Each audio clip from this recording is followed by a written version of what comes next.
Stukkies van my, geskryf deur Tersia Gous, voorgelees deur Karen Loots.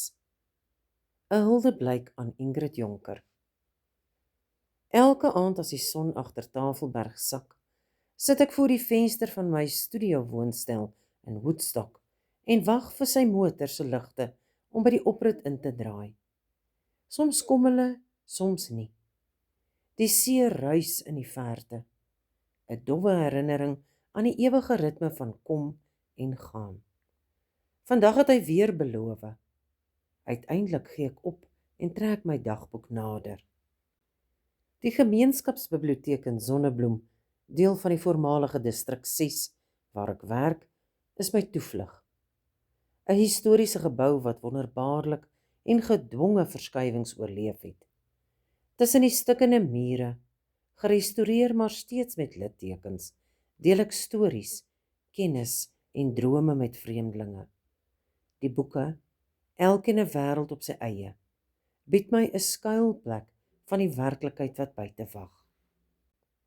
Juffrou Marieke, het jy nog van daardie gedigte? Vra Tannie Florrie, 'n ouerige vrou met hande wat lyk of hulle 'n leeftydse stories dra. Watter gedigte nou, Tannie? Ek glimlag en probeer my gedagtes by my werk hou. Daardie vrou wat in die see ingeloop het, haar woorde praat met my siel. Ek lei haar na die digbundels, my vingers wat outomaties na Ingrid Jonker se werke reik. Rook en oker, die bundel val oop by Bitterbessie dagbreek.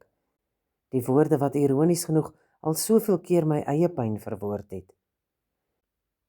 Sy het ook geweet hoe dit voel om lief te hê ten koste van jouself, sê Tannie Florrie sag, asof sy my gedagtes kan lees. Ek maak myself uit die voete uit en gaan help 'n klein dogtertjie om 'n prenteboek te kies. Jy sal dit met jou boetie moet deel, sê haar ma. Die dogtertjie knik wys, asof sy reeds verstaan wat dit beteken om iets waardevols af te staan. Ek wonder of sy ook eendag sal leer hoe moeilik dit is om 'n hart te deel. My foon piep. Ek saam Chaka en Ops, kom dalk later verby as ons klaar is.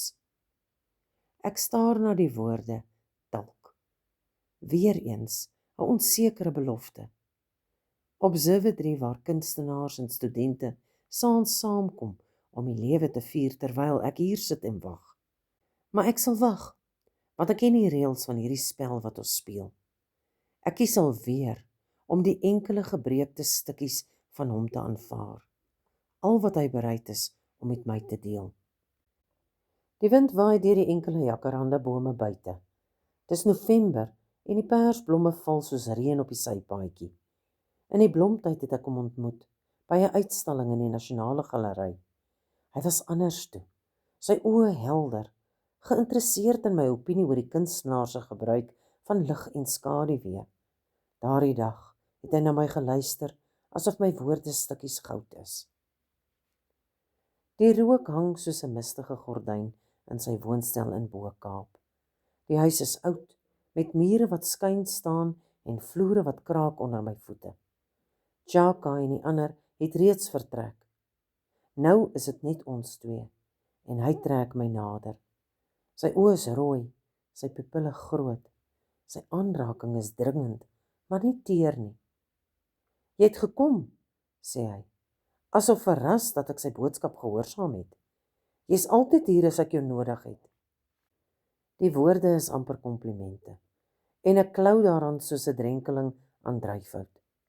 In hierdie oomblikke deel hy sy liggaam met my, maar nooit sy gedagtes nie. Tog glo ek dat daar eers diep binne in hom 'n stukkie van die man skuil wat ek die eerste keer ontmoet het. Die een wat gelag het toe ek koffie op sy hemp gemors het, wat my hand vasgehou het terwyl ons deur die Kirstenbos botaniese tuine gestap het. Sy kamer ruik na dagga en die goedkoop wyn wat hy drink as sy kunswerke nie verkoop nie. Hy is 'n skilder, een wat hopeloos te veel talent het, maar nie die dryfkrag om dit deur te voer nie. Sy skilderboeke staan teen die muur, halfpad voltooi, die beelde donker en dreigend. Nie soos die helderkleurige landskappe wat hy daai tyd gemaak het toe ons mekaar ontmoet het nie. Later, as hy slaap, staan ek op en kyk uit oor die Kaap se vele ligte.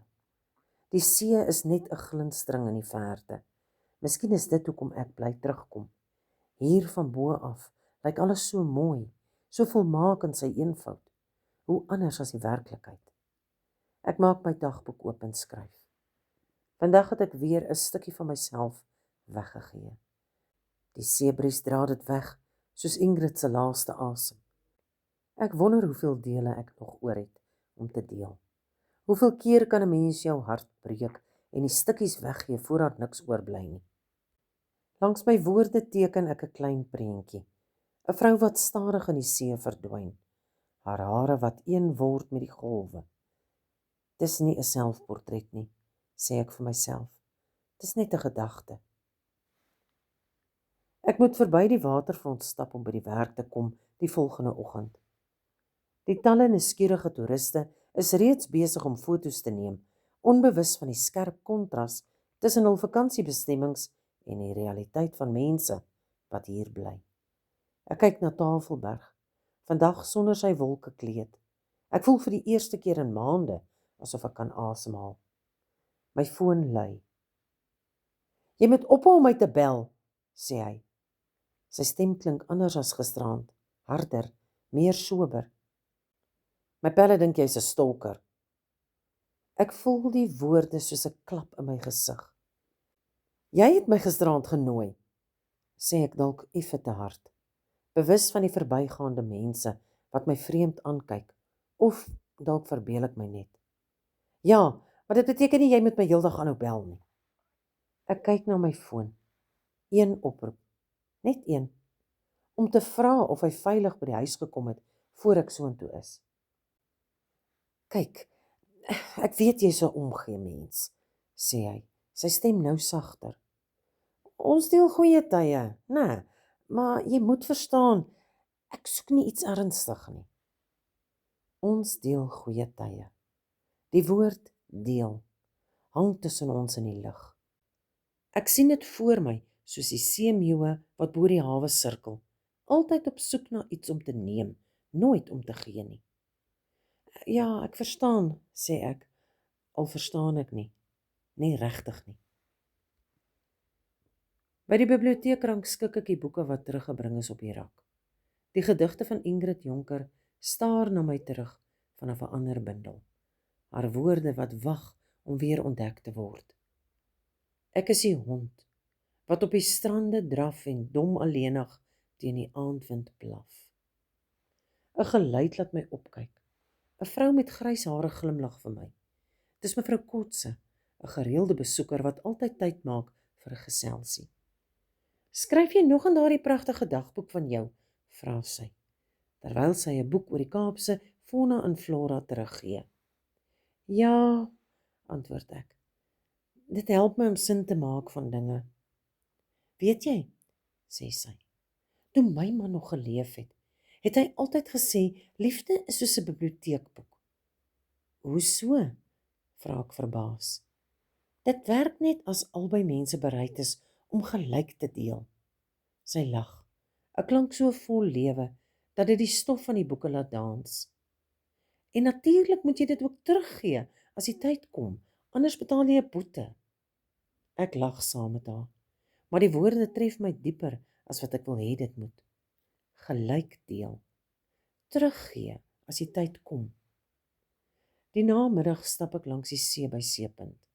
Die golwe breek teen die rotse, breek en vorm weer, eindeloos, geduldig.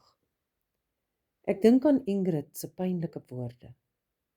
My lyk lê uitgespoel in wier en gras op al die plekke waar ons eenmal was. Ek wonder of die see kan onthou wie almal in haar dieptes verdwyn het, wie se hartseer sy al gedra het. Daardie aand skryf ek vir oulaas in my dagboek. Dis tyd om 'n nuwe een te begin. Nie 'n bladsy nie, net 'n enkele sin. Ek kan nie meer verder verdeel word nie, want om te deel beteken, daar moet altyd ook 'n kant van my wees wat gelyke terug ontvang.